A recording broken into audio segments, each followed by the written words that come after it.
pag-uusapan po natin or ang nabigay po sa akin na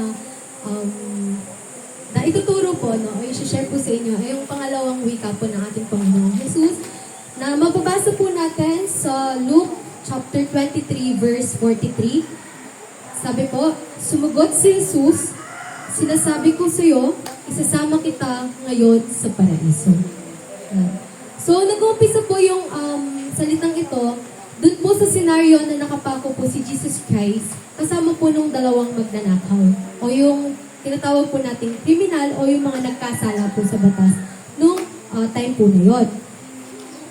Tapos kung babasahin po sa mga unang talata po, no, o sa mga unang verse po, makikita natin na talagang kinukutsa po si Jesus Christ, di ba? During nung time nung bago pa siya na ipako, hanggang sa maipako siya, talagang kinukutsa po siya nung ipako pa yung mga sundalo o yung mga nakakakita pong tao sa kanya. Ngayon, kasama po sa mga kumutsa doon ay kay Jesus Christ ay yung isa sa mga magnanakaw. Di ba po, dalawa po yung magnanakaw at yung isa po ay kasama sa mga kumutsa sa ating Panginoon Jesus. Basahin po natin sa verse 39. Sabi po sa verse 39, tinuya rin siya ng isa sa mga saliring nakapako sa tabi niya. Hindi ba ikaw ang Kristo? Iligtas mo ang iyong sarili at pati na rin kami. Tuloy po natin. Ngunit pinagsabihan naman ito ng kanyang kasama. Wala ka na bang takot sa Diyos? Ikaw ay pinaparusahang ding tulad niya. Tama lamang na tayo'y parusahan ng ganito dahil sa ating mga ginawa.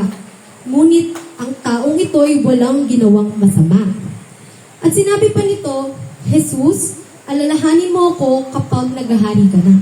Sumagot si Jesus, yung second last words niya po, sinasabi ko sa iyo, isasama kita ngayon sa paraiso.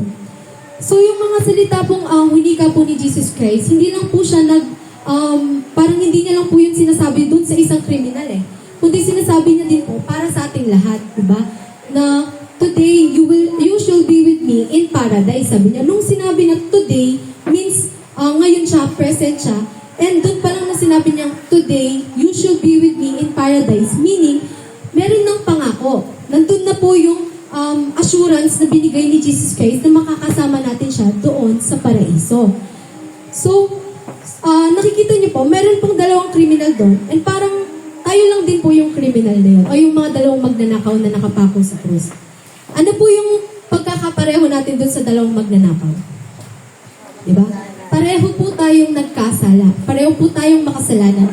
Ang pinagkaiba lang po natin doon sa mga magnanakaw na yon ay sila nahuli na at naipako sa krus habang tayo po ay nandirito pa. So, sabi po dito na sa atin lang daw po kung paano tayo mag-respond dun sa prayer ni Jesus, dun sa unang words niya, dun sa unang winikan niya na, Father, forgive them. Kung nakikita niyo po, narinig nung dalawang magnanakaw yung sinabi mismo ni God, yung prayer mismo ni God, dahil katabi nila mismo si Jesus Christ nung mga panahong winika yun ni Jesus Christ. Pero, instead po, nagkaroon ng dalawang magkaibang respond yung dalawang magnanakaw.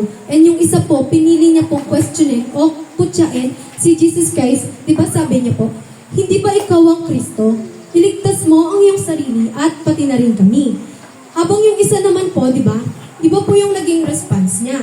So, kagaya po ng mga kriminal, sa panahon po natin ngayon, no, meron pa rin po tayo talagang, yun nga po, dalawang possible response kapag na-experience natin si God or si Jesus, or nakasama na natin siya. Kasi yung dalawang kriminal, nakasama na po nila si Jesus nung naipako po silang tatlo doon sa krus. So, pwede po tayong maging kagaya ng kriminal na hindi, or yung isang magnanakaw na hindi naniwala, nangutya, at humamon pa kay Jesus nung sinabi niya na, yun nga po, yung hindi ba ikaw si Kristo, iligtas mo ang iyong sarili at pati na rin kami.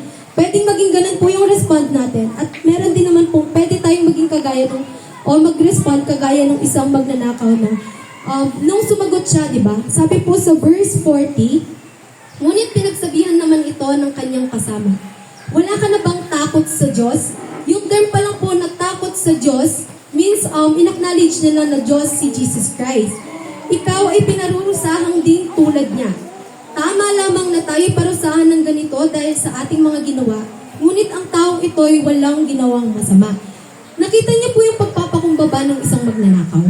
nagkaroon po, in other words, nung nakasama po, para po makasama natin si Jesus dun sa paradise, kailangan nating maging kagaya ng isang magnanakaw na yon na nagpakita ng humility o yung pagpapakumbaba po and inamin niya sa sarili niya and hinumble niya po yung sarili niya na talagang nagkasala po siya and gumawa po siya ng bagay na hindi maganda. So tuloy po natin, no? Sa panahon po natin ngayon, makikita po natin marami pa rin pong kagaya ng isang magnanakaw na talagang kahit na nakita na po natin yung binigay ni God, yung mga biyaya po niya, nakita na po natin na talagang naipako po siya sa krus para po sa ating mga kasalanan. Meron pa rin pong pinipili na kutsain po siya, mag-make fun po sa kanya, and mag-mock po dun sa mga ginawa niya, and questionin siya, di ba? Kagaya nung sinabi po ng magnanakaw, hindi ba ikaw si Kristo? Kumbaga meron pa rin pong panghahamon. So tuloy po natin, no? Sabi pa po nung kriminal dun sa verse 42, Jesus, alalahanin mo ko kapag naghahari ka na. Yung unang word pa lang po na sinabing Jesus, di ba? Ibig sabihin po nun, nung tinawag niya si Jesus na Jesus, ibig sabihin ay in-acknowledge niya na po si Jesus Christ bilang Savior niya. Kasi di ba, ang ibig sabihin po ng Jesus or Jesus ay God saves or Savior, tagapagligtas. So, yung unang word na Jesus, in-acknowledge niya na si Jesus, na yung kasama niyang naipako sa krus, ay siyang Diyos or nagliligtas sa kanya na Savior niya. And then, pangalawang sabi niya, alalahanin mo ko kapag naghahari ka na. Ano po ba yung word na naghahari? Di ba, ibig sabihin po nun, merong nagro-rule sa atin, merong hari. So, hindi lang po niya in-acknowledge si Jesus bilang Savior niya, kundi in-acknowledge niya pa po si Jesus bilang hari. And parang nagpapakita po yun ng pag-submit niya ng buhay niya doon kay Jesus Christ. Diba?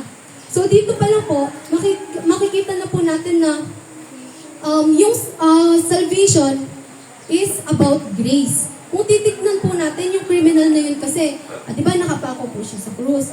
Kumbaga wala na po siyang time para bumaba po dun sa pagkakapako niya, para gumawa po ng mabuti, gumawa po ng mga bagay na para mabawi yung mga ginawa niyang kasalanan. Hindi niya na po masasabi na, ay kailangan niya munang maging mabait para mapatawad siya, makasama siya sa paradise. O kaya kailangan niya munang maging tumulong sa mga less fortunate o yung mga nangangailangan tao para mailigtas siya, di ba? Kasi nga po, it is not our good works that will save us, sabi. Mapabasa din po natin yan sa Ephesians chapter 2 verse 8. Sapagkat dahil sa kagandahang loob ng Diyos, kayo ay naligtas sa pamamagitan ng pananampalataya at ito'y kaloob ng Diyos, hindi mula sa inyong mga sarili. So sabi nga po dito, it is not our good works o hindi yung mga magagandang ginawa natin ang magliligtas sa atin, but the salvation was given to us by grace or doon sa biyaya ng ating Panginoon. Binigay na po siya ni Jesus. So, kailangan lang po natin gawin is maging kagaya po nito nung isang magnanakaw. No? Ano po yung mga ginawa niya? Yung una po, nagpakumbaba siya.